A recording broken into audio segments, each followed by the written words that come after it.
ইয়া রাসূলুল্লাহ, আপনি আমার আমিরুল মুমিনিন রাদিয়াল্লাহু তাআলা আনহু এমন সময়তে ভিতরে ঢুকেছেন। ঢুকে দেখেন একজন মহিলা, পাশে কয়েকজন বাচ্চা বসে আছে, আর উনুনের উপর একটা হাঁড়ি চাপানো আছে। হাঁড়িটা আপনার নিচে জাল জ্বলতেছে, বাচ্চাগুলো কান্না করতেছে। এমন সময়তে বলছেন, মা কি ব্যাপার, এমন হালাত কেন?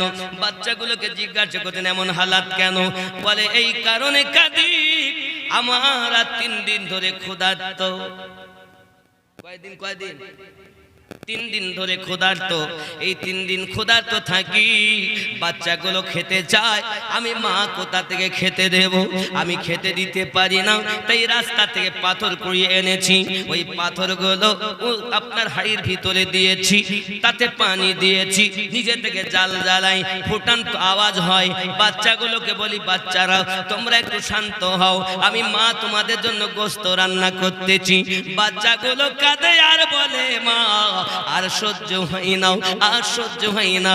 আমি এই জন্য বাচ্চাগুলোকে সান্ত্বনা দেই, কারণ আমাদের খলিফা আমিরুল মুমিনিন রাদিয়াল্লাহু তাআলা আনহু আমাদের খোঁজ লেই নাও, আমাদের খোঁজ লেই নাও। এই জন্য বড় দুঃখে আপনার ব্যথায় ব্যতীত আপনার কিনা ওই মহিলা আমিরুল মুমিনিন রাদিয়াল্লাহু তাআলা নু চেনেন নাও। উনি চট করে বাড়ি গেলেন। বাড়ি যাওয়ার পরে আপনার কিনা সরকারি গুদামের ভিতরে যাই আপনার আওয়াজ দিচ্ছেন, এই আসলাম আমিরুল মুমিনিন লাব্বাইক হুজুর, বলুন জলদি করে যত সবজি আছে একটি বস্তার ভিতরে ভরো। একটি বস্তাতে ভরা হয়েছে, আটার বস্তা নিয়েছে, আর আপনার কিনা সবজিগুলো নিয়েছেন। আমিরুল মুমিনিন বলেন, আসলাম আমার পিঠে তুলে দাও। সঙ্গে সঙ্গে বলেন, হুজুর আপনি তো আমিরুল মুমিনিন, আপনি তো হলেন অর্ধ পৃথিবীর খলিফা। ভারত সামান্য একটি দেশ, আর আমিরুল মুমিনিন অর্ধ পৃথিবীর খলিফা। বাবা আমিরুল মুমিনিনের কাছে আমিরুল মুমিনিন হলেন হাতি, আর নরেন্দ্র মোদী হলো একটি মশা। একটি মশা, জেনে রাখো। আমি জানি আমার দুশ্মনের অভাব নাই, কিন্তু কিছু করার নেই। আমি জানি দুনিয়া এসেছি একবার, যাব একবার। জেনে রাখো বাবা,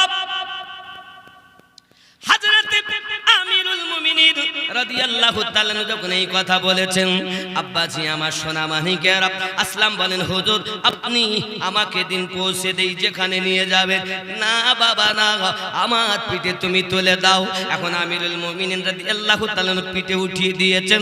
উনি রাতের বেলাতে ওই দরজাতে যাইয়া বাড়ির ভিতরে প্রবেশ করলেন, নিজ হাতে আটাগুলো ছেনেছেন, নিজ হাতে রুটি বানাইয়া